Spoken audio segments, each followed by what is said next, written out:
Well, thank you for joining us again for our Shaw TV's Year in Review. I'm your host, Parry, and today we're interviewing one of the most recognizable faces of Shaw TV. He's been with us for 8 years, Mr. Curtis Anderson. Welcome, Curtis. Hey, Ann, how's it going today? I'm doing really well. How are you? I'm a little stressed. You asked me to pick like 5 or 6 of my favorite clips and stories and segments of 2010, and it's been hard. It's been a long week. Yeah, it's been a busy year, and you know, you've got lots of different segments on the air. You have Stripped Down, which takes up a lot of time and energy, Yep. which you're very passionate about. There's also arts and entertainment. You know, you got to keep up with the local arts scene, which is just growing all the time. And then you have your book review, which requires a lot of reading on the side. It's true. I heavily abuse caffeine, and that's the only way I can make it from day to day here at Shaw. But I love my job, Ann. Like you said, I wear a lot of hats. I get to do a lot of cool things. And it was really tough to pick the favorites this year, because 2010 easily the best year I've been since I started with this company. Sweet. I can imagine it'd be tough to choose, because at least once a week you come through that door and you're like, AP, you got to see this. You got to see what I shot, or you got to see who I talked to, or you know, you're always really excited about something. It's got to be hard to find only 5 or 6 segments in the whole year that you can show today. It was, but I think I've got it. Okay. I think I've got it. Well, we're going to start with 2 of your passions, which are reading and wrestling. Yes. And you've brought them together somehow in this next book review. Yes, it may be the first and only time we ever reviewed a wrestling book on the 5-minute book review. And you probably shouldn't believe that, because we've read a lot of wrestling autobiographies. However, my entire life I've watched one pro wrestler by the name of Shawn Michaels. He goes by HBK, the Heartbreak Kid, Shawn Michaels. He's been wrestling as long as basically I've been alive, and I've kind of, you know, just watched him my whole life. I never kept a diary, so it's this weird thing where I can watch his pay-per-view matches and I can just remember where I was at that stage in my life during those pay-per-views. It's this kind of thing. Anyways, it all got risked because he put his career on the line at this last WrestleMania in April, and so the week before, he put his career on the line and actually lost and had his last match ever. Ian Goodwillie and I took a look at his autobiography.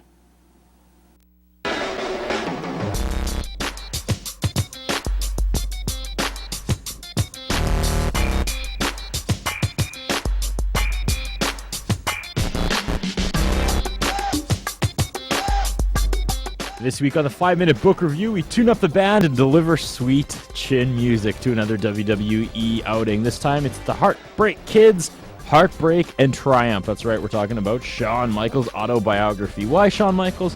Why now? Well, rumors are he just might wrestle his final match this Sunday at WrestleMania 26, available on pay-per-view. So I figure it's the appropriate time to review the incredible career of the Heartbreak Kid, a guy who was hired, fired, and hired again in the 80s, a multiple world champion who is easily the best wrestler in the world in the mid-90s, yet a giant jerk to the fans and fellow wrestlers alike. In January of 1998, he essentially broke his back, but he went out 7 weeks later and wrestled Stone Cold Steve Austin at WrestleMania 14 in a 20-minute match where 3 of his vertebrae were grinding against each other. That's dedication, and that's disgusting. Coin toss to start, and Curtis is the winner.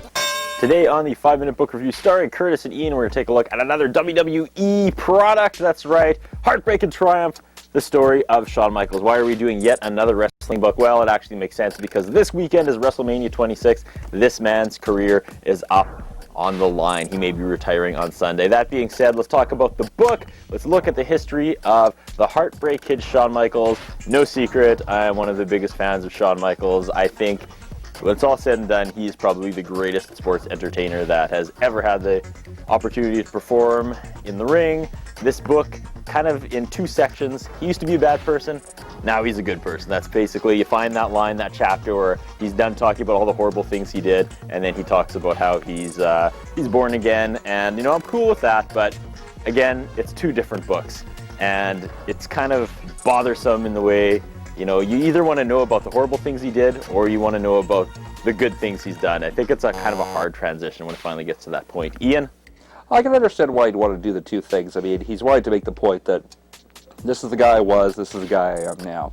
I will say my issue with it was, you know, I felt like I got a little too much of, oh, woe is me, I'm poor Shawn Michaels stories in it. I don't know if but then again, I get that from a lot of wrestling autobiographies. It seems to be a running theme for them. I can't disagree. I mean, Shawn Michaels is good at what he does. Is he the best of all time? I don't know, but he's damn good. I don't know, like, I was reading it, I found him talking about sort of the heyday stuff of his career prior to the back injury really interesting. The days with Diesel and Razor Ramon and those guys, and, bringing up, Triple H coming up, that kind of thing. It was all very interesting, but at the same time, it kind of got to a point in the more recent stuff where I just found him more bland than I did. I don't know if it's just because he decided he was good now and he wanted to be a different person, but he just seemed less interesting, I guess.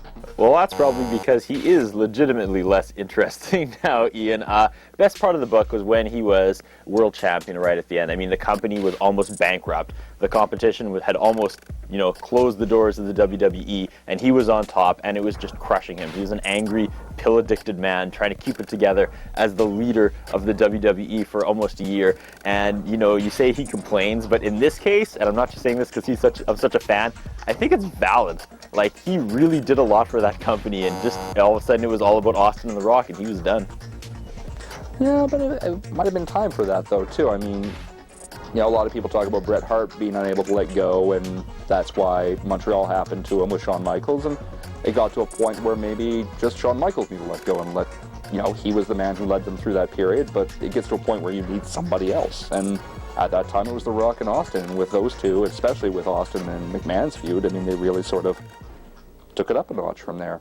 Yeah, I mean, obviously he could sense it was changing, Ian. They were about to usher in the whole Stone Cold Rock era, and Shawn was kind of the last of the old guard. But here's a guy who went in to WrestleMania and lost the belt to Austin when he was so beyond injured. He had no fluid covering 3 of his vertebrae, so he wrestled a 20-minute match with vertebrae grinding on vertebrae just to make Steve Austin look like $1 million. And after he lost, they didn't even tell him there was a press conference going on. He was laying in the dressing room, getting shots of whatever in his back while there was a big press conference, for Steve Austin. And I mean, you read that and you're like, man, that's a horrible thing to do to someone who just basically risked their life of living in a wheelchair for your company. But regardless, closing thoughts, Ian? Well, it's a good book. Like you said, it's got 2 very distinct lines in it. It's got, I'm bad and now I'm good. But, I mean, at the same time, like I said, I think it's necessary. It's his life. That's how it worked out.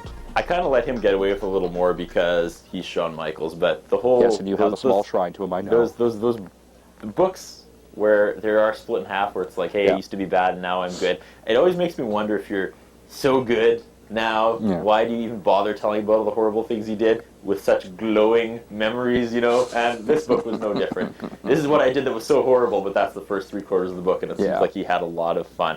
But this Sunday, WrestleMania 26, is he going to retire? No. No. I mean, he'll retire for 6 months or something ridiculous, as much as anybody retires. People only retire from wrestling when they die.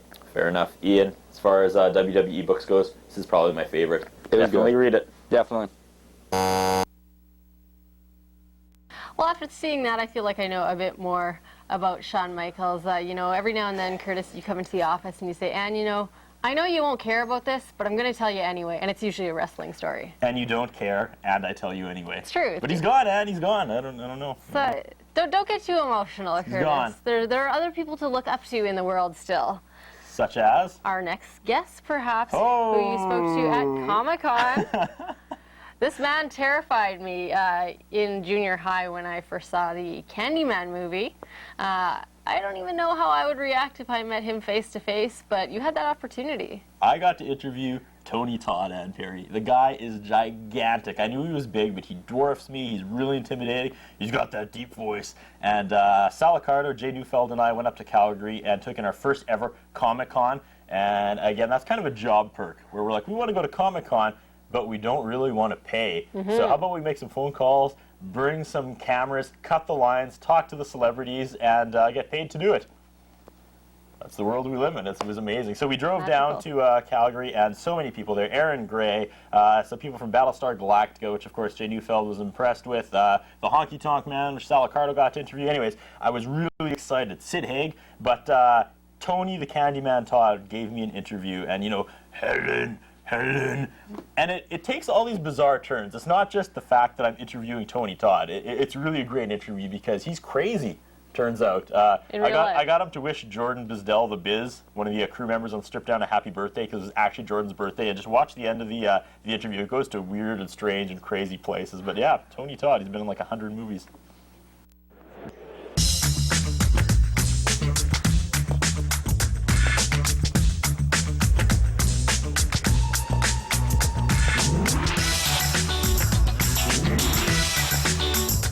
Now, pull out right now. Check this out. Horror movie Look at this. icon, Look Tony the Candyman, Todd. We've met a lot of celebrities today. You may be the most excited interview for me. Really? I'm very You've came back 3 or 4 times. I have. I wanted to make. Well, your line never slows down. Your line never slows down. Okay, here. You want to hold this for a second? Here's what I did on Earth Day. It's Earth Day, and I was like, hey, I'll just really quickly print off what Tony Todd's done. Okay. Keep in mind this on is Earth Echo. Day. Earth Day. Yeah, but that's all natural paper, folks. Stop. Are you kidding me? Look at that. Wow. Like 21 Jump Street. Like, it's MacGyver. You know how many times I've come up to Canada to film? Particularly, back when everything was really rolling, it was like 1 out of every 4 gigs. Like the Crow? No, Crow wasn't here in Canada. I'm trying to wrap my head around, like, I've got you for like 3 minutes. I love doing icons, man. So, I only choose iconic work. I said if it's not cool, I don't want it. I don't know where to start. So what do you want to talk about? What message does Tony Todd want to get out here? I'm glad to be back in Calgary. Yep. Last time I was here, I was shooting a Western with Christopher Reeve, rest in peace.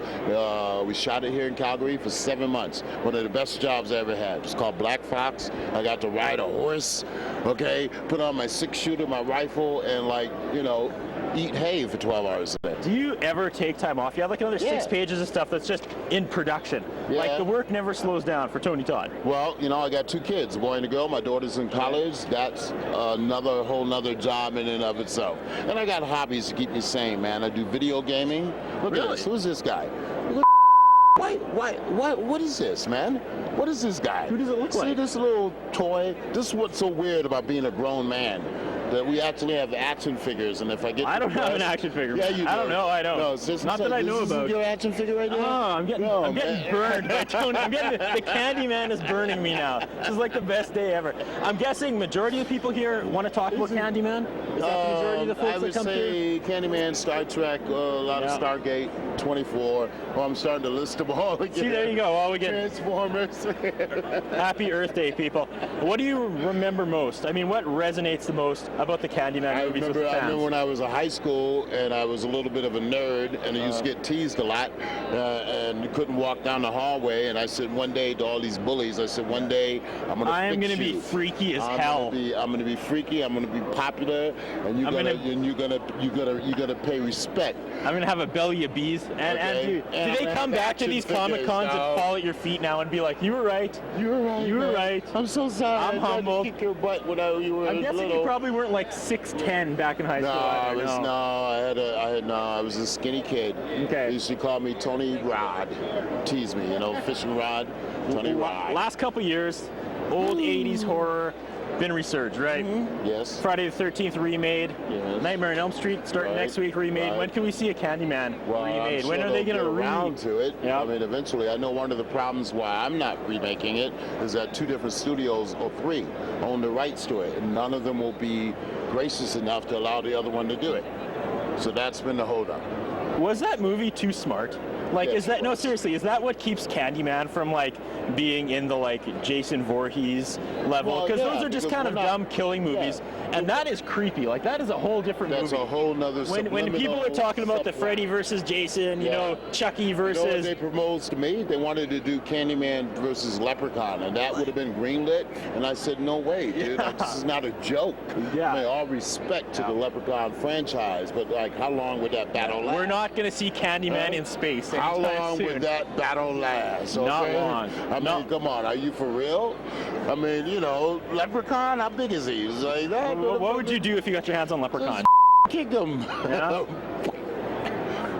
Get out of here. Is that the sound it makes when you kick a Leprechaun? Yeah, because he would explode. But enough of that. I'm a huge fan. Candyman is a romantic lover kind of thing. Hello? Huge fan of the movie Candyman, and honestly, that is has one of the most disturbing things I've ever seen on film. And it's when Helen has been framed for the murder, and she's being forced to undress in the police station, and she's crying. I don't know why. It's just one of those, like, there's no gore or anything, but she's just bloody and crying, and they're like, just put your garments in the bag, ma'am. And that goes on for like a full 2 minutes, and it's just uncomfortable. Turn face the camera, and I did this, and I hooked that right there. Hang him. Let's see what happens. I don't know. Are you patenting Candyman earrings? You can let it hang. What's going to happen? No? Right? Think so? You can do it. This is a great way. Cut you from your stem to your... There you go. That's heavier than it is, Zach. All right. Gross, I think man. this is probably a good way to end it.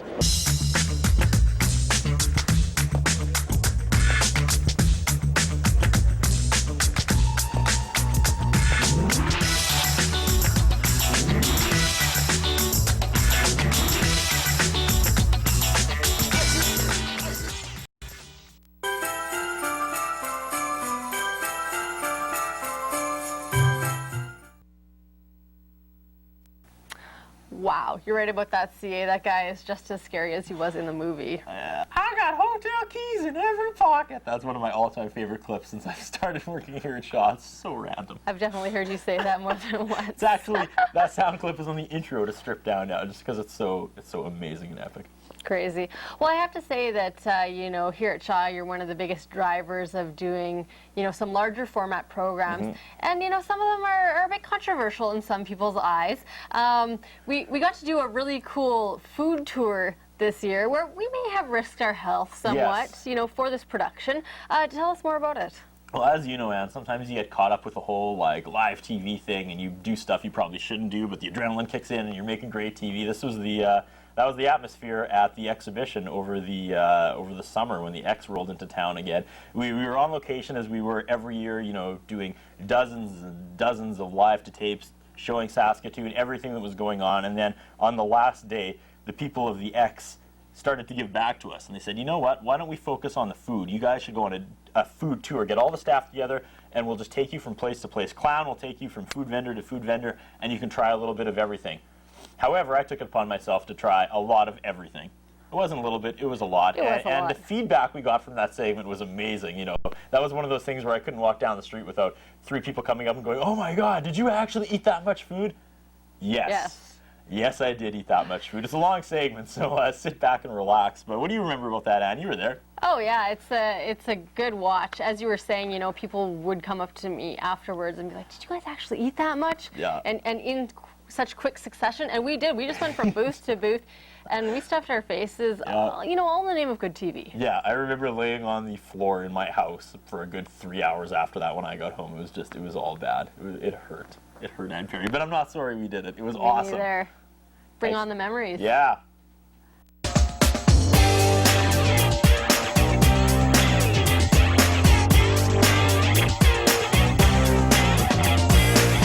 We are knee-deep in our 2010 coverage of the Saskatoon exhibition. I'm Curtis Anderson, joining me once again. Doo-Doo the Clown is today just as unbelievable as yesterday was. Unbelievable. We're in for a big surprise today. I noticed you and the whole crew have been running around working so hard to show everybody everything at the X. So I decided I'm going to take you guys around and show you the best yummy food at the X. But here's the problem. I want you to eat everything that I show you guys today. Everything. Is that a deal? That is a deal. Should we put up a disclaimer like we don't actually endorse eating everything humanly possible at the fair? No, you're going to eat it all, and then at the very end, we might just put them on a ride. But we'll see about that. That's nothing good can come of that. Okay, where do we start? There's so much to eat. There's so much to do here, Doo-Doo. Where is step one? Well, first we're going to start right over here. Excuse me, sir. Come here for a moment. This is Jake. Everybody say hi, Jake. Hi, Jake. Is this one of those now we've never met before things? No, No? now Okay. I found out that Jake works for Mitch's Monster Dogs. Now, Mitch's Monster Dogs, I found out, has been here since 1979. I found that out today. That's pretty cool. Yeah. And I understand that you gave us the go-ahead, and you're going to feed the crew. Yeah. We got it on record. Let's eat. It's a hungry crew today. Look. Hey! All right. All right. Who we got here, Jake? We have Tibor here, and he'll be making you guys' corn dogs for you today. All right, so what's the best way for us to go? Around the side to watch what he's doing? Yeah, just come right around the side here, and All right. Woo, this is exciting. All right. So what are you doing first over here? Tell us, because Curtis, go ahead, because if I stand too close, I'm going to eat the whole thing. Okay, first you got to put the hot dog onto the stick. There you go. That. Dip it in. Give it a slight little twist. Wait till it puffs up, and there's your corn dog. Wow. Okay, now you have to show us the finished product. Yeah. 6 times. Unbelievable. That was magical. And how long does it take to cook? Probably 3 to 4 minutes. All right. Well, I'm pretty excited. I don't know about you guys. I'm hungry. It looks good. Now, what do most people put on the corn dogs? Do like me, I like to put jelly beans on corn dog, pepperonis, Smarties, relish, but I understand people put ketchup and mustard. Yeah, that's usually most preference is ketchup or mustard. How many of these do you put through in a day? Probably about 400. 400. That's a lot. So today it's going to be 406. Today's 6 because the Shaw crew is going to eat 100 of them right here. Are you guys ready? Wait a minute. Can they do their exercises while we're waiting? Hands up in the air. And come on, jumping jacks. 1, 2. Okay. We're working out. Well, I think that we're all set, Ernest. I think that I know their exercise, but they're ready. They've been running around the fair. You wouldn't want to pull a hammy on, Parry. Well, he's making us Okay, fresh, the fresh hot ones. This is awesome. Okay. I'm so excited. These look so good. I don't think I've honestly ever eaten a corn dog at the X. Well, you can't get any fresher than now. I mean, he's just took them out of the freezer. We're ready to eat them. You know what? This is true. We're going to have one of everything at the X today. I'm telling you, watch. It's going to be unbelievable. You told me not to eat anything yesterday, and I didn't eat anything from when you told me not to eat until now. So I'm hungry, doo-doo. All right, well, I'm hungry. well, I imagine that sensation is not going to last long, though. Well, I understand the last thing that my friend right here ate was a spud. Oh, that's right. I had a spud nut a few days ago, and it was unbelievable. Oh! Heyo! Unbelievable! My belly's making noise like a goat.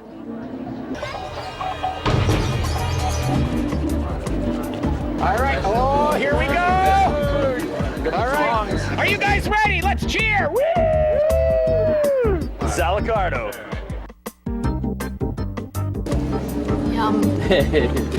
All right, do your corn dogs. Down. Done.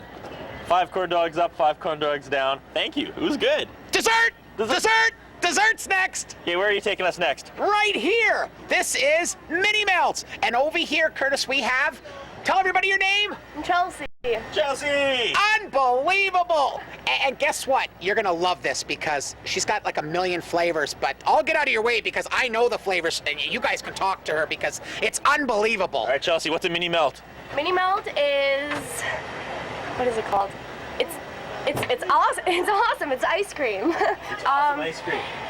It's frozen to the max, so it doesn't stick together. Frozen to the extreme. To the extreme. It's the ice cream dream. Unbelievable! Ice cream dream. Do you guys want to see it? You do. I'll have extreme chocolate. Oh wait, there's coffee. Ah! A mixture, maybe? Oh yeah, I'll have chocolate, mixture. coffee. Chocolate and coffee. I'm freaking out, man. It's not going to Chocolate be and good coffee. for anybody. Chocolate and coffee. Yeah. Whoa! She knows. It's like a margarita. So wait. It's like a Manhattan. That's it. That's it. All right. Here comes the big taste test, ladies and gentlemen. Mini Melts for the first time. Curtis, it's unbelievable. Hey, you know what? Hold on. Let me just, excuse me, sir. Sir, come over here quick, sir. What flavor do you get when you get Mini Melts? Chocolate. The whole crew is gonna try one. All right. Let's go with mint chocolate. Wrong magic wafers.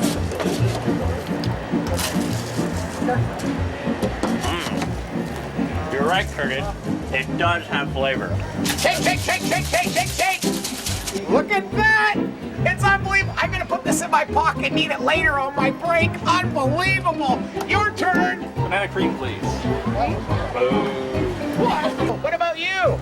I can't eat dairy. Oh, Oh, we actually have a flavor that's not dairy. Really? Really. Tropical punch. Yes. yay!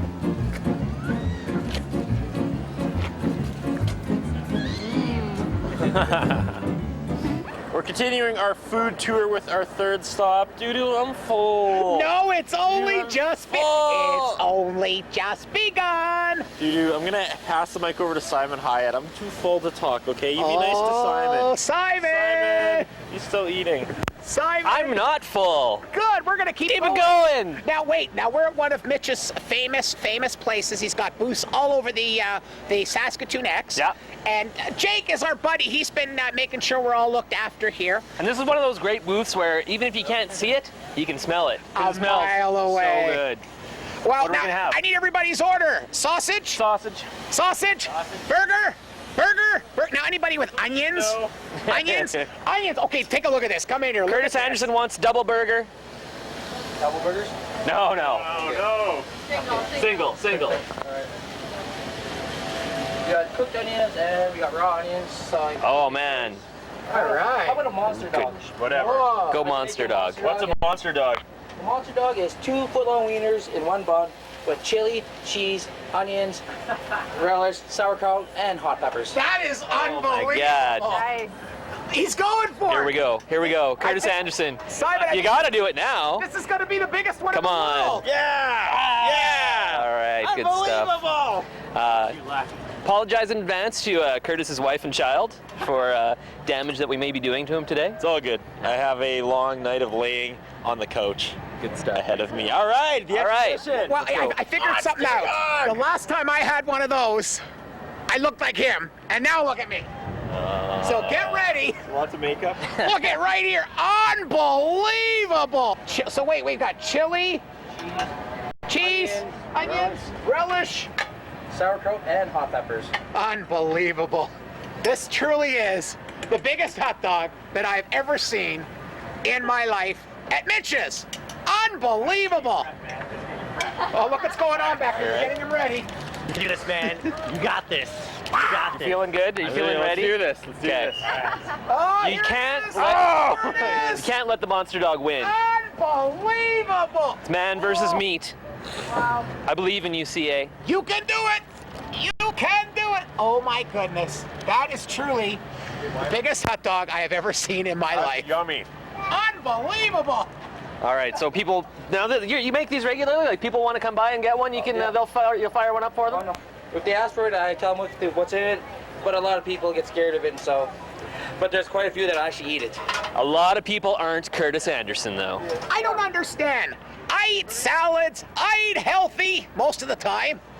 And how can you look at this? That's his second one. Unbelievable. Come on, you can do it. You're almost finished. I don't know if I can do it. I've already had a corn dog, ice cream, and half of this burger. I don't know if I can do it, Doo-Doo. You've got to. We said we're going to try every single food at the X because it's unbelievable.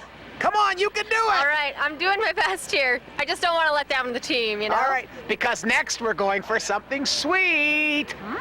All right, we're now on Station 4. We are in the candy booth here, joined by Matt. Now, I missed out on the Candy Mountain yesterday, but to me, this is what the fair is all about. It's all about the cotton candy and the candy apples and the popcorn, which you have all that in this booth here. We do. We have cotton candy, snow cones, candy apples, caramel apples, popcorn, snow cones, drinks. We got it all. All right, so now are people coming out to the X? Are they loving the candy? I mean, Well, to me, they're this is loving- what it's all about. So Yeah, they got to get the treats, the candy, the snow cones, the cotton candy. It's every year it's a favorite, right? check it out. We got the vultures over there. They're just waiting. They're waiting to have the candy here. All right, so you're gonna take us through a demonstration here. Some plots. All right, we're gonna spin some candy some plots. candy. You got it. Show me how it's done. Yeah, all you got to do is just take the stick, turn the machine on, let it start, put a little bit of sugar inside there, of course, and then we'll start spinning here. All right, let's do this.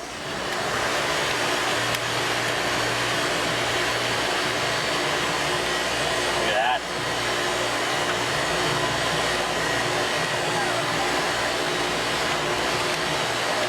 That is huge. Pretty cool. You make that look super easy as well. Wow. There you go. Oh my God. That is Pure a mountain sugar. here. Pure sugar and a little bit of flavoring. That's awesome. Here, have some, camera guy. No dice. He's not in. Do you want a snow cone too? Sure. Sure. All right. Back a bit. So what kind of flavorings do you have for the snow We have cones? cherry, blue raspberry, lime, and grape. We also have the favorite rainbow.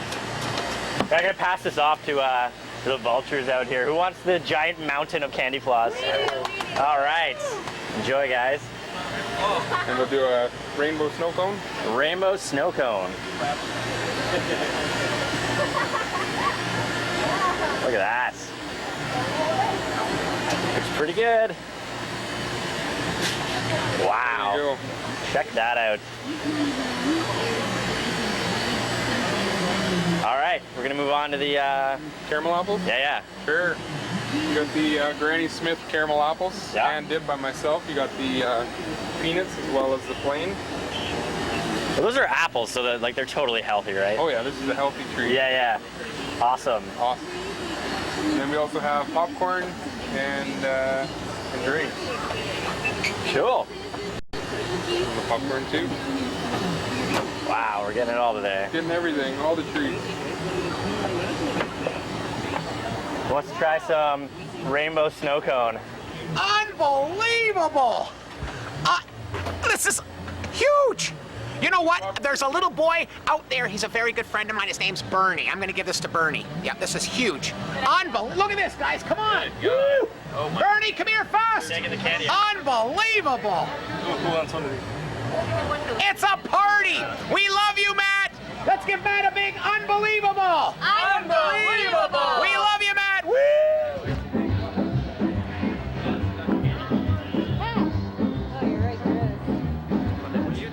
Come on, guys. Okay, you guys have not stopped eating. We're doing everything. Curtis, get it in there. Oh my, look at this. Oh, all right, you know what? You went from meat to sweet to meat to sweet. We gotta go for meat. Let's go. More food. I'm gonna make them eat everything on the Midway. I said everything. It's unbelievable. Come on, guys. Woo! Well, we are so full here on Shaw TV. We have tried a little bit of everything here at the X, but it's been great. There's one last stop. You know, we did have some candy for dessert, but we're going to continue with the meal at Smoky's right now. Norman joins me. Welcome. Hi. So, Norman, Doo-Doo here has just been raving about your food. What do you serve? We sell smoked beef on a bun and Texas taters. Cool. So we are looking inside the oven. You actually do smoke it right here on location. Right here on location. Let's take a look inside. Okay. Oh, beef! That looks incredible. How much beef are we looking at here? 250 pounds right here. Wow. That is wild. And how do you serve it? We cut it and then we slice it and then we put it on a bun. Awesome. We're going to take a look inside and see how you do it. Well, we're inside now and we're checking out the tater machine. We've got some hungry kids with their noses up to the windows right outside here. Let's show them how we make these taters. All right.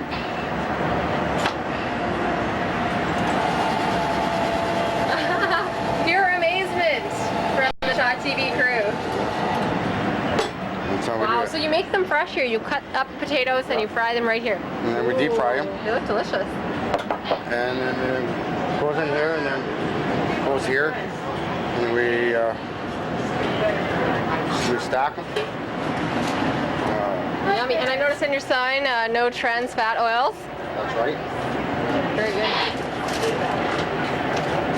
Unbelievable! I'm so excited! Doo-Doo, you're back. These are your fave, aren't they? Oh, I just love this place. It is fresh. I love you guys. I can't wait.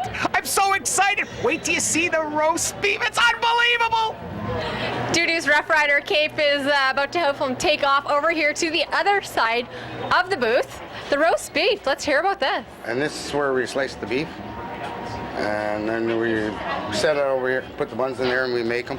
Awesome. And then we stick them in the fridge, and then we serve them. And then they look like this. Tasty stuff. Well, thank you so much for showing us around. We're gonna take a break and have a little bite to eat. Sure. But it's been really fun to check out your system and how it works. Okay, thank you. Well, as you can see, we've taken today's challenge very seriously. We've stepped up to the plate. We tried all the foods here at the X, and Simon is the only one who had to go home sick. Yeah. Kurt, He's sitting in the car right now, and it's funny because you used a golf or a baseball analogy, and Simon wasn't even here. That is quite funny. He would have been all about stepping up to the plate. It's been a day. It has been. It's been awesome. Curtis here has been really committed. Everything from skipping dinner last night to working up an appetite this morning. He was ready to go. We did the corn dog. We did that frozen mini melts. The mini melts. Then I did the 2 hot dog chili cheese monster dogs. Mitch's famous dogs. Then we had the candy apple, and here we are eating the Smokies. Yeah, and the chips. And everyone looks so surprised. I used to be big. I used to be husky. I've still got it in me. Well, the good news is... You don't know that, but my nickname used to be Beverly Hills. I don't believe it. Because when I got on the scale, it said 90210. I have a surprise for you guys to finish off the day. You can't see this right now, but I have a surprise. I went to the petting zoo, and I brought goats for everybody to have a ride back to the car. Unbelievable! Simon?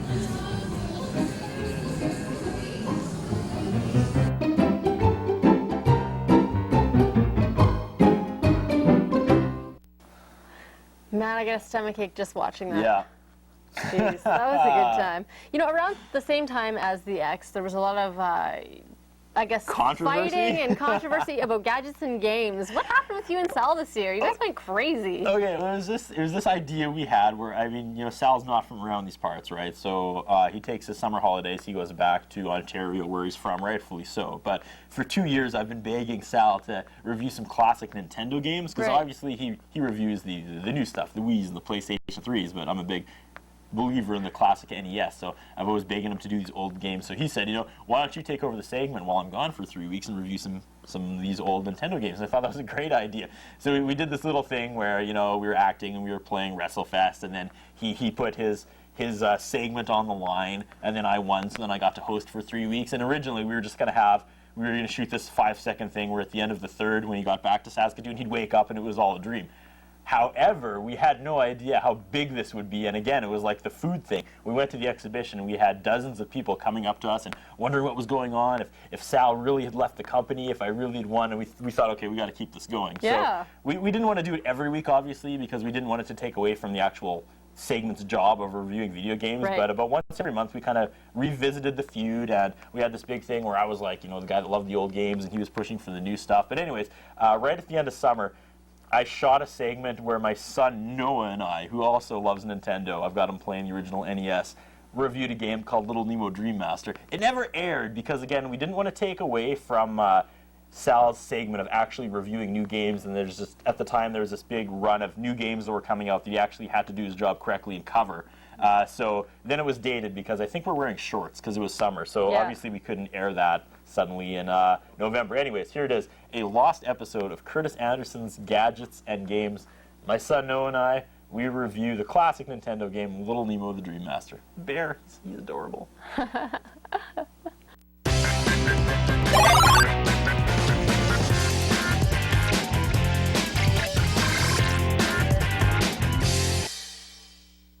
You are watching a brand new edition of Gadgets and Games. I'm your host, Curtis Anderson. That's right. If Curtis Anderson's hosting Gadgets and Games, that can only mean one thing. We are reviewing classic 8-bit Nintendo games. I'm joined by my friend Noah.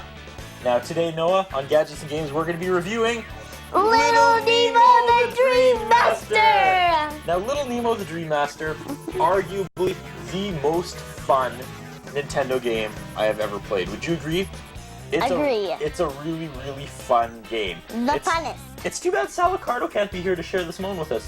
Sal, you see him? Sal? Sal? No. I guess he's not here. No, we'll just have to keep going.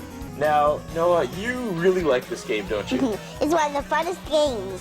What is it about it that makes it so much fun, Noah? Well, all the levels are pretty much fun. You got to defeat a frog, a mouse, a bee, a lizard, so many different kinds of animals. How many levels are there? 8. What are they? Well, there's Dream 1, Mushroom Forest, Dream 2, the Magic Flower Garden, Dream 3, the House of Toys, Dream 4, Night Sea, Dream 5, Nemo's House, Dream 6, Cloud Ruins, Dream 7, Topsy Turvy, and Dream 8, Nightmare Land. let's explain the story here. Even before level 1 starts, you get to see this magical little piece of video here that plays before you start level 1. So Nemo is asleep in his bed. This big balloon-like thing comes, and a clown comes into his room and says, "Little Nemo, Princess Camille needs your help," right? Now there's trouble in Slumberland. Well, what's Princess Camille upset about? Well, Princess Camille is sad about King Morpheus, is it? It's King Morpheus. What happened to King Morpheus? Well, this tricky word I can't say, but He was kidnapped? kidnapped by the Nightmare King. Yeah, oh no, so the Nightmare King took King Morpheus, and now it's up to little Nemo to get King Morpheus back. Little Nemo has to go through 8 levels, the last level being the Nightmare Land, and he has to defeat the Nightmare King, and then he gets King Morpheus back? Okay, now Nemo doesn't do it alone though, right? Along the way he gets some help from some animals? Explain that to me. How do these animals help little Nemo? Well, sometimes Nemo has to climb walls. If you see any lizards, mouses, or gorillas, they can climb any walls you see. So how do you get the animals to help? Oh, well, you have to feed them 3 bits of candy, and then bump into them when they go, and then you can ride them. These levels are really fun, aren't they? There's all 8. Which would you say your 3 favorite levels are, Noah? Ooh, well, my 3 favorite levels are Nemo's house, Nightmare Land, and Clouderlands. If I had to pick a favorite, do you want to know what my favorite is? Do you want to know what my favorite is? I would have to say level 3, House of Toys. When you're riding that train, I remember being a little boy and playing that game, and I thought that was the coolest thing.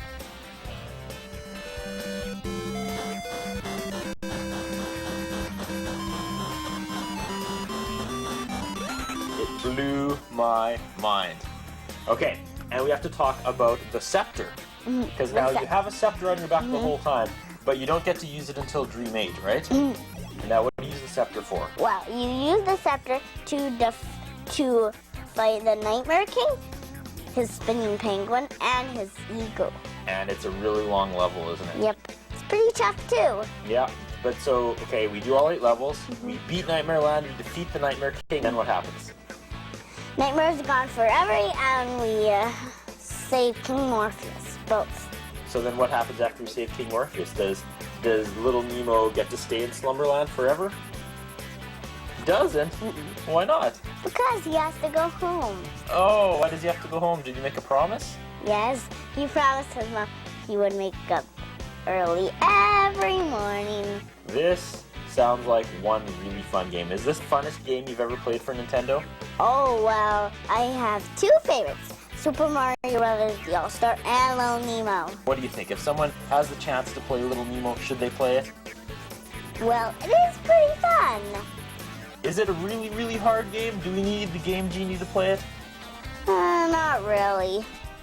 But it is pretty tricky. But luckily, even if you don't have the Game Genie, there's a secret code at the very beginning, isn't there? Do you remember what it is?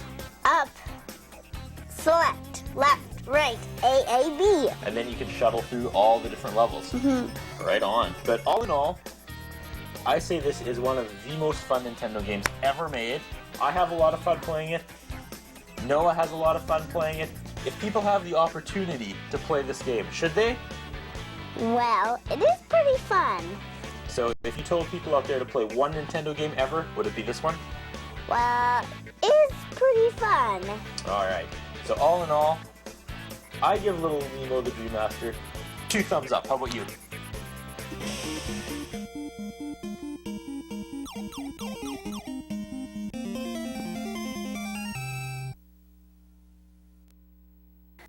Started working at Shaw, little baby Noah captured my heart so quickly, and now he's just growing into this little articulate young man. It's so hard to watch. Yeah, there's actually one outtake where I screw up and he stops me and he's like, "I'm a host, Dad." Because I didn't know how to properly say who he was. I was like, "I'm here with Noah, who's," and then I kind of stumbled and said, "Okay, I'll have to start again." He goes, "Host." Host, Dad. He's filling in the blanks for you. Yeah, for sure. Jeez, that's a really cute segment.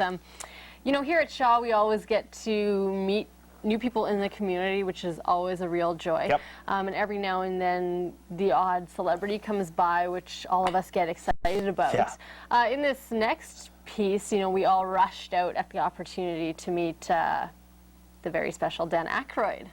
Yeah, it was funny because he was through promoting his Crystal Skull vodka, and it was one of those things where usually when a famous person comes, it's really tight security and like, okay, what's your name? What's your shooter's name? And there's only going to be 2 people here, and you have this slot of time. But it seemed a little more lax with Dan Aykroyd, which is funny because he's probably the biggest name I've ever interviewed.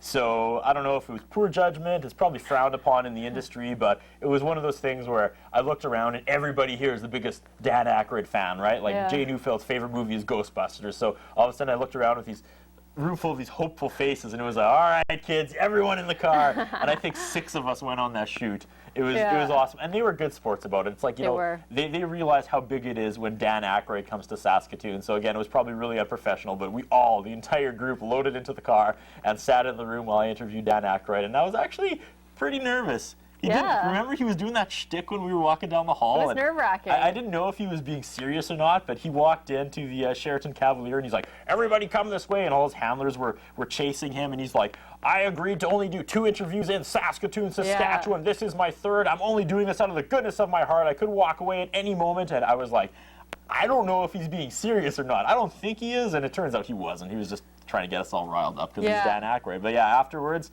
camera stopped rolling. Again, he's the nicest guy. He signed everything. He signed a Stay Puft Marshmallow Man for Mr. Jay Neufeld. It was a great moment. It was awesome. As you were saying, he had this last-minute business conference that he had to attend to, and we only had 5 minutes, and just greeting the 6 of us took up 3 minutes of that time. We were really nervous that we wouldn't get this interview, but it turned out beautifully. Yeah, and again, he was just messing with us. He was the nicest guy in the world. I think he just does that to see how people react, and react we did. We did.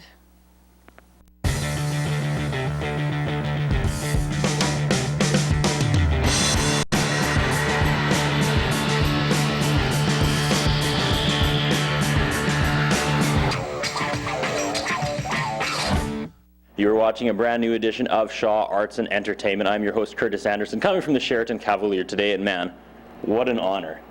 I don't even know how to properly introduce you. How can I do you justice? Canadian icon, Dan Aykroyd? Fortunate working actor is what I usually refer to myself as.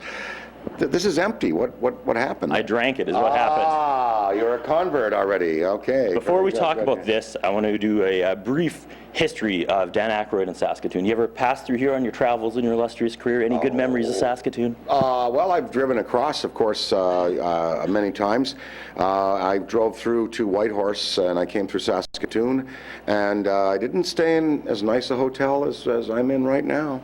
All right, it was a motel. I think it was Weekend Motel outside of town, or Motel Hell, or Sex Motel. I'm not Sask Motel. I'm not sure. Sex Sask Motel. I'm not sure what it was, but it was not as nice as this. All right, I'm not going to ask you the history of this. I encourage all our viewers to go on to crystalheadvodka.com. You do an amazing video piece explaining the origins of it, why you did it, how you did it. So let's jump ahead and talk about the tour. How rewarding is this for you to see a culmination, this project of like all your passions come together and give it to the fans? It's extremely rewarding, and I'm here to say thank you. I'm here to say thank you because Saskatchewan turns out to be one of the largest markets for Crystal Head. Really? Ever. And I think that's because people work hard here. They have some income, discretionary income, because the province is going through an economic boom now. They're working hard, they're working overtime. They want to spend their money on the best, and they want to treat themselves. And this is what's going on here, and it's a phenomenon I had to be aware of personally, and I wanted to see it. And I came here to thank the consumer and also the Saskatchewan Liquor and Gaming Authority for getting this right away. When we brought this into other places, some people didn't quite get it, but when we brought it into Saskatchewan, people looked at it, they saw it for the humor that we were trying to infuse in here, the legend of the heads, the fact that it's a fine 91-point rated, pure spirit in the bottle, unadulterated, no additives. And I think the people are responding in Saskatchewan, and I had to see it firsthand. I really did. You're jumping ahead a few questions. Okay, when you're putting this together, obviously people were probably wondering, why not just give you a picture of a Dan Aykroyd thumbs up and slap it on a $10 bottle of vodka? I'm sure you got that. So, why Why go this route? Well, what were some of the biggest challenges? Well, first of all, we're in the quality business. We're in the super premium business. I'm not out here just to make a quick buck. I'm here to put, over the years, I put nice sounds in people's ears with the music and good images and humor in their minds and eyeballs, I think. And now I'm actually putting something on their tongue, which is very materially satisfying for them and for me. And I'm not going to come out here and sell used battery acid. This came from the idea to go back to the old-time vodka making, where there's no fusel oils added, no citrus, no glycol, no raw sugar. This is like the Russians used to make vodka, just the water and the mash and nothing else. And so I was very pleased when our tasting notes came through. It was sweet, vanilla-flavored, dry, crisp, with a kick of heat off the finish, because we don't mask the alcohol with Crystal Head. It will be there in your drinks if you pour proportionately. With this Crystal Driver, tangerine juice, and 1.5 ounces of this, you get a little of the old alco punch, and that's what we were going for. You mentioned some cities, some provinces didn't get this. I purposely didn't research this because I wanted an honest, a question from you and an honest answer from you. Is there controversy surrounding this? Have places banned it? I mean, where's the controversy coming from, or is it just people not getting it? Well, I think it's some people look at this and they see we call it a head. It's a living thing. It's, the Navajo, Aztec, and Mayans use it as a scrying device, a crystal ball, and we see it as a living thing, something that's a symbol of our common humanity. There are others that see it as merely a death symbol, which of course it could be. The Mexican Day of the Dead recognizes skulls and skeletons, but they do it in a way where they celebrate those who've gone before. The Mexican Day of the Dead is a very celebratory time of year. They eat, they drink, they bring boom boxes into the graveyards, and they have parties, and that's what we're celebrating here. Enlightened drinking, positive thinking, and the state of Idaho originally had some reservations with it. The province of Ontario will not put it on the retail shelf, and therefore we have all along the border in New York State, in Rochester and Buffalo, banned in Ontario, outlawed in Ontario, so consumers are buying it in New York State and bringing it home. I kind of think it gives it a little bit of a controversial cachet, and I actually don't mind it. I like it. How open? It's my market is, cut by 1/4 in this country, but that's all right. How respectful are the Dan Aykroyd fans to this new project? I mean, you're here signing the skull in the boxes. Do you get a lot of people that come up and go, "Oh, this is really nice, Mr. Aykroyd. Can you sign my Slimer?" Oh, of course. I'll sign Stay Puft, Slimer, anything they give me. That's part of the fun of these signings, is that I get to see a whole retrospective of my career and see what had impact. And no, people are really receptive. They know that it's a premium product. It's for people between 25 and 65 with a discretionary income, who are vodka drinkers, who enjoy a different type of vodka from time to time, and that's what this is. No, I've been around long enough that I got the respect now. Maybe when I was 30, not so much, but now, with age, the Tyrannosaur is respected.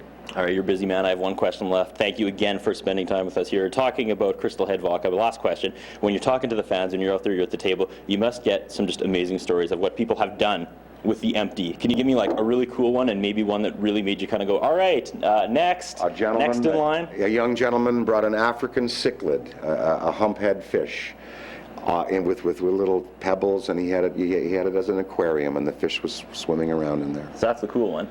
And then what's one that freaked you out a little bit and said, okay, maybe the signing's done? The stitched leather one, where they had the leather stitched all in black here. All that was missing was the S&M whip. Fair enough. What's next for Dan Aykroyd as we wrap this up? Headed to Vancouver, Seattle, Sacramento, and in Beverly Hills, California, just getting the word out about this, and the Patron XO Cafe, which is our other brand that's on fire, the cafe-infused tequila. It's the tequila in the black bottle. It's on fire in nightclubs because nightclub owners love it. Their busboys stay after work. CrystalHeadVodka.com. Thank you. Yeah, I still can't believe we actually met Dan Aykroyd. When I put the photo up on my Facebook page and people were like, what? You met Dan Aykroyd? That's crazy. A lot of us remember the Ghostbusters movies, remember lots of other work he's done, but he's definitely a big, big star, and his Skullhead Vodka has quite the following. It's not available in Ontario. They will not sell it in the liquor stores there because of the skull-shaped glass. So it's really become quite popular in Saskatchewan. I guess that's why they chose to come here. Yeah. The brand is actually doing really well in our province, has a huge following, and he wanted to give back to his customers. That was amazing. That was the whole point of the tour, was he came through the prairies and thanked us for being such alcoholics and buying Crystal Skull Vodka and drinking it plentifully. Yeah. Speaking of alcohol, I'm not sure how much of it was used in the next production. Probably none. But definitely a lot of blood, sweat, and tears was put into the 100th episode of Stripped Down. Now, there's quite a story about how you were able to connect with your guest, NLX, for this show. Tell us a bit of the background information. Yeah, this is what we're ending the look back at 2010 for me with, because it was easily the biggest event of 2010. In April 2007, right before your time here at Shaw TV, the Junos came to Saskatoon. I'm sure everybody remembers the Junos and Juno Fest. It took over our city, and that is arguably the best coverage I've ever seen on Shaw TV. We all stayed awake for about 4 days in a row, and at the end of it, we had about a 6-hour loop of just interviews regarding Junos, the Juno Fest, all the celebrities who were in Saskatoon, and it was much praised and much rewarded, our coverage here at Shaw. Anyways, one of the people I interviewed at that time was a young lady who played piano. She was a musician called NLX, real name Natasha Alexander. She was on tour with David Usher. They played Louise during Juno Fest. And her just music and message just stuck with me because she was really unique. She was like this happy, you know, kind of Ann Perry personality, but then she sat down at the piano and things got dark. Holy cow, she sang some angry, angry music, and I really remembered her. And then a few months later, I started doing Stripped Down, and always in my head, I was always like, oh, she would be such a good guest, because the whole point of Stripped Down is getting these artists to explain why they are the way they are. And I was like, I want to know why she is the way she is. She lives in New York, so obviously there was that issue, and we came close a few times where she came through on tour, but we never quite worked it out. So finally I sat down, made the phone call. I said, we're gearing up to episode 100. If you come down and be our guest for the 100th episode, we will make it look amazing. And I have never done a bigger production in my life. I got to thank the good people like Jane Neufeld who came in, and you know, we're looking at 2 days worth of set decoration, 50 hours of editing after the fact. We did things extremely different. It was a really closed set. There is no room for mistakes when someone's flying up from New York. It had a really different feel. All the volunteers brought their A game. Ben Dobney did the audio. You know, Salicardo helped me edit. I can't list them all, but it was the biggest production I've ever done, probably the biggest production I may ever do. And big thank you to Natasha Alexander for flying out and sharing that huge moment with us. It was one of the biggest moments, I'd have to say, in Shaw history. An artist from New York who's toured with Matthew Good and David Usher, flying down just to be our 100th episode of our little music cable TV show. It was huge, Ann Perry. Awesome. Let's take a look. Here it is. This is Afraid by NLX.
I'm down off of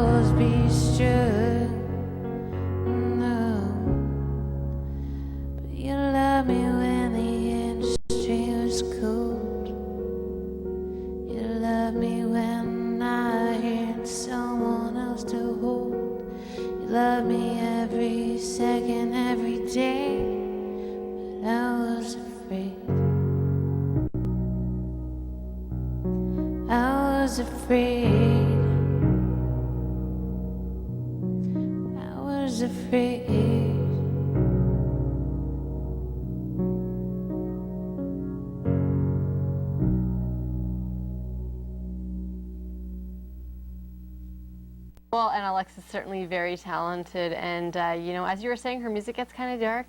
Anyone who's gone through a difficult relationship or a breakup can probably relate somewhat to her music, but when you talk to her in person, she's a really nice girl. My favorite part of this whole story is that originally she was going to be on tour across Canada. Some dates got changed. She spent her own money to fly out here from New York to do this show.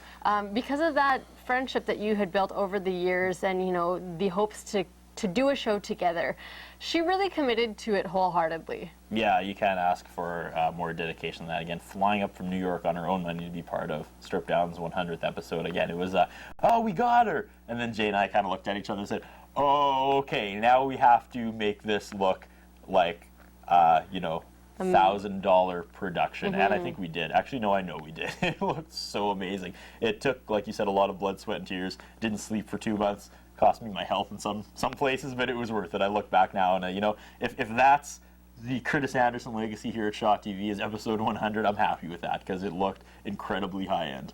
Yeah, it looked fantastic. So I remember most about 2010. That's awesome. So looking ahead to 2011, I know you like to plan in advance, Curtis Anderson. You always have something going on the go.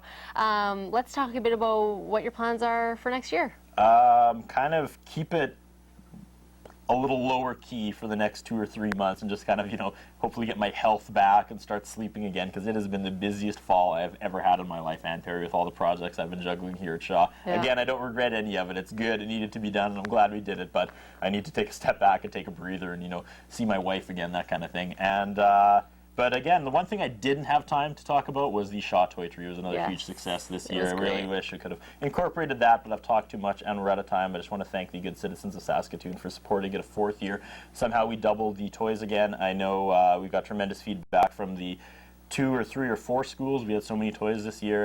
We really made a difference out there, and I think every kid had a happier Christmas because of the efforts of us. That was an awesome event. You know, every year that initiative has grown, and we've talked about it before, how there are so many drives at Christmas time. You just never know if it's going to succeed, but we've seen great results from the Shaw Toy Tree. Yeah, again, that was a huge highlight. You just never know when things are going to take off, and it's taken off, and I couldn't be more proud of it. So, sweet. Thank you, Saskatoon. Thank you, Saskatoon. Well, it's been great to have you here and take a look back at a really busy year on Shaw TV. Thanks for joining us. And Parry, you're the best. You're the best, CA. No, you're the best. Our viewers are the best. Aww. Thanks so much for staying with us today. We'll see you again. The road is long with many a winding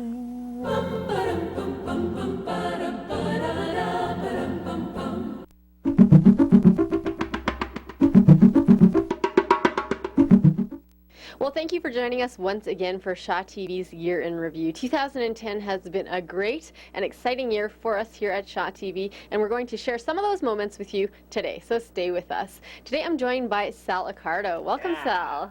Thank you. You're welcome. It's a pleasure to be here. I'm happy to have you. Now, we do refer to you as Salatron or Salatron at work sometimes, so I hope you don't mind if I continue to use that nickname on air. Go right ahead. I'm totally used to it by now. Nobody knows that, though, but we just threw it out there. Oh, well. They don't. No taking it back now. That's right. If they're watching holiday television, they're going to know everything. So stay with us.